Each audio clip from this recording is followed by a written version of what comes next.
Il n'y aura pas de déplacement forfait de Palestiniens, en aucun cas. Nous faisons tout aujourd'hui, tout, je dis bien tout, pour assurer que les populations civiles se déplacent.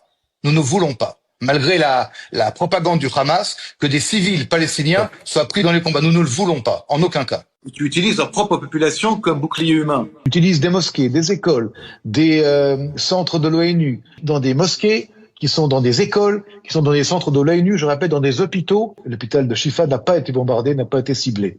Nous parlons ici d'un quartier général totalement bunkérisé. C'est une frappe précise de l'armée israélienne contre un centre de commandement et de contrôle du Hamas.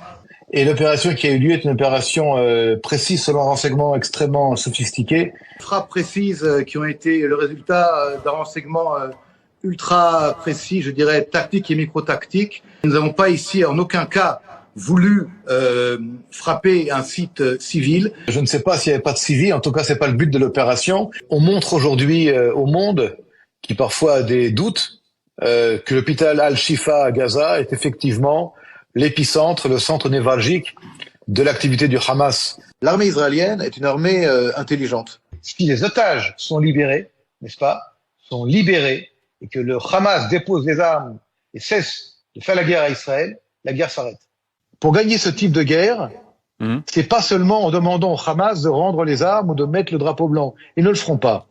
Cette guerre, nous allons la mener jusqu'à l'élimination du Hamas dans la bande de Gaza.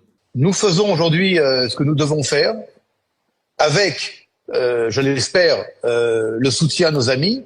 Mais s'il n'y a pas ce soutien, nous continuerons à le faire.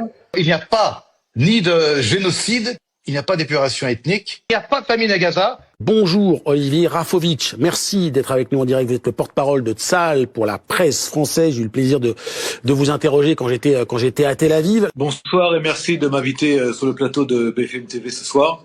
Bonjour et merci de m'avoir dans notre émission. Votre question, vous comprenez qu'elle est ridicule. Il y a, messieurs, mesdames, une situation de propagande voulue par le Hamas pour créer un chaos humanitaire et pour accuser Israël. Ce qui est un peu dommage, vous me permettez, c'est que les médias sérieux prennent directement les chiffres que donne le Hamas sans absolument vérifier ce qui se passe. Merci. Des journalistes. Non, mais c'est important. Merci, ça suffit pas. Parce qu'à un moment donné, il faut dire, ça suffit. Accuser Israël tous les jours.